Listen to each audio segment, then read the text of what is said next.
I have a an older Lincoln Buzz box, and a lot of you guys out there use these, and I actually like them. They're cheap and inexpensive, but the biggest complaint about them is they're really heavy. You're not really going to manhandle and move these things around by yourself unless you're strong as an ox, and I am obviously not strong as an ox. So what we're going to do is kind of modify a dolly. You can pick these up pretty cheap at the local China Mart, and I have pieces of another dolly that I'm going to use parts of it. It's kind of rusted away and junk, but it still has some salvageable parts. We're going to lower the back wheels on the dolly. It might sound a little confusing, but you'll see why here in a little bit. And I picked up some of these at the local China Mart as well. I think it's like $1.50, but they're a ball bearing wheel. They're not the best wheels in the world, but for this project it'll be okay. They work really well on smooth floors, and they pretty much stink on everything else. But we'll show you how we're going to use them in a little bit. So now that we have the wheel brackets cut off, okay, and I have this leaning up against the ladder, I've taken these wheel casters, and I've just taken some heavy-duty self-tapping screws and just tapped them on. I suppose you could weld them on with a MIG welder, but to be quick, dirty, and easy, I just used the self-taps. That should hold on pretty well. And then we're going to move the wheels up a hair so that they accommodate the height of these. So this will be a freestanding cart that you can just wiggle around. The weight of that welder will keep this firmly on the ground. Trust me, they're extremely heavy, as you might already know.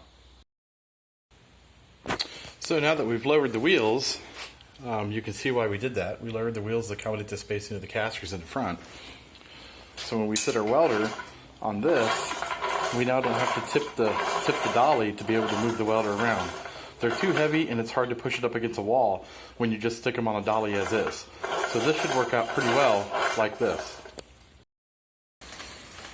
So in the midst of this build, I thought, it'd be a really good idea if I had a place to mount my grinder, my bench grinder, and it occurred to me that this would be the perfect setup for that. So I've cut off the foot base of this rusted out dolly. I've got to sand this down, clean it up, and paint it.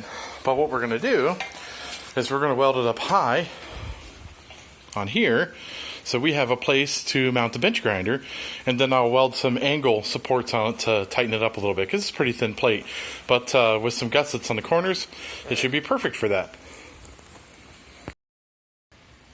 So here's the bench grinder sitting on the stand. As you can see, it's got some gussets on it. Those tap gun screws were just temporary until I could weld the plate on. But kind of killing two birds with one stone here. We'll keep the grinder above the welder, and hopefully that works out for us. Well, I must say I'm pretty happy with how this turned out. All in all, it's pretty compact, and you can tuck it up against the wall, and it doesn't take up much space. I went in and I did add a hook to hang the helmet on. And I also added a hook in the back to hang the power leads on, and another hook on the other side to hang the welding leads on. It scoots around pretty easy. It doesn't take much effort at all to move it, which is what I was after, because, as I said before, these things weigh a ton. And short of giving it a fresh coat of paint, which I haven't done yet, it's finished.